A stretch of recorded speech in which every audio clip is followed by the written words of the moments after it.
When you see someone who's experiencing homelessness or may look like they're vulnerable, instead of doing this, like look someone in the eye and just say, hey, how's it going? You don't have to, be giving money or like trying to save the world, but just recognizing someone's humanity.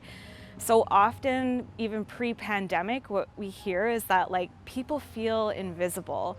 So bringing that visibility back and recognizing folks as human is honestly a really big step. I first ended up homeless out in West Kelowna after moving out there for 9 months or so, working. It was the first time I was sober for my life since I was 13, and it got a bit too much for me, and I ended up having a mental breakdown and lost my job and couldn't pay my rent, and I ended up relapsing on crystal meth and injecting it this time around. And yeah, 2-3 months after I lost my job, I ended up on the streets and been on the streets ever since. Lots of things have held me back from finding stable housing. I guess first one is like my disabilities. I guess they hinder me from getting on buses and hitting my appointments and really getting the nerve up to go and put myself out there. When you're on the streets, you end up trying to get help so many times and you end up getting let down a lot, whether it's the government or it's somebody else on the streets or it's somebody that's trying to help you in any way they can. You get let down a lot, and you end up, not being able to handle even the smallest letdown. It becomes too much for you. So you kind of, in a sense, you stop trying to get off the streets because you don't want to be hurt again. You don't want to feel that pain. Some of the housing isn't right or isn't beneficial for somebody that's trying to get themselves better actively. And trying to stay clean, especially if it's like an open use, like a wet facility. Just being around drugs and all that is a struggle. So people like myself who are trying to stay away from drugs end up staying away from a lot of the help because of that. Everything you own is broken.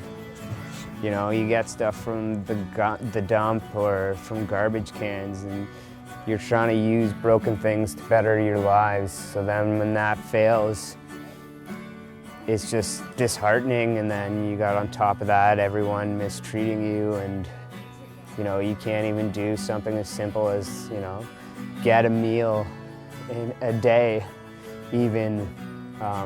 It just makes you feel even worse about it all. Typically when I'm in a tent, it's you get up and you gotta go find food. And that's kind of your main priority, is just finding food or making your camp safer or more camouflaged or just better in some way. It kind of limits you from doing a lot of other stuff, like progressing in life, when you're just struggling for food or clothing or stuff like that.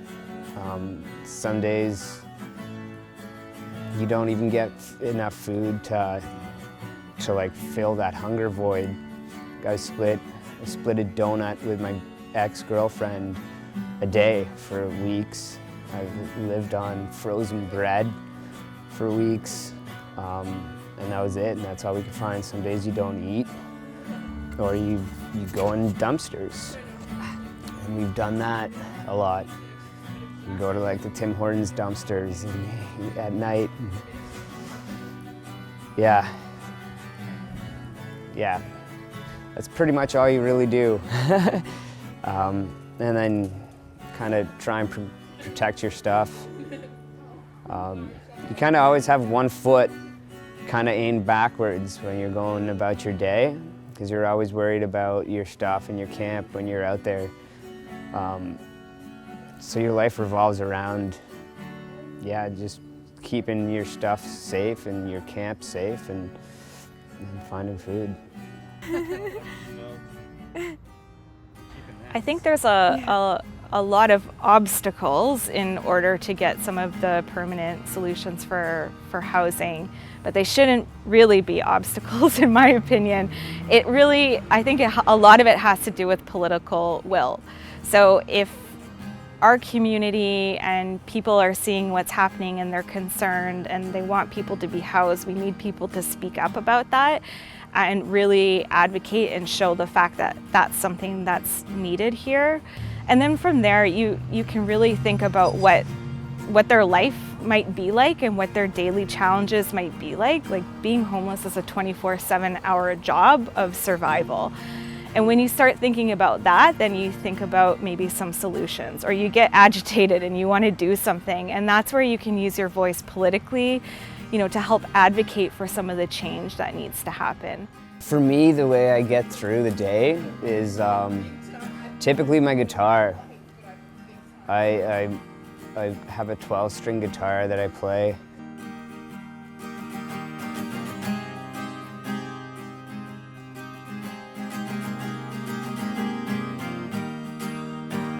Most days, and that helps me it's the only thing that can take my stress away in life, and it helps clear my thoughts. I also color a lot.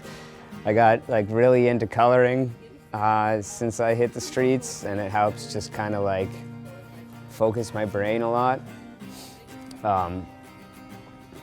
Other days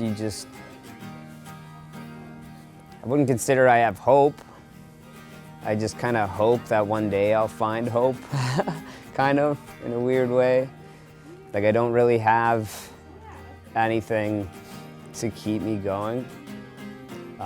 Some people have a kid or a significant other, or a reason to keep on going, and I don't. What I've been telling myself for years is, out of the billions of people I could meet in my life, and the millions and millions of places I could go and experiences I could have, why the hell do I want to die with a needle in my arm in a tent by myself? Why do I want to do that to myself? And it's just saying that every day that helped me get off of drugs and start working for a better life for myself.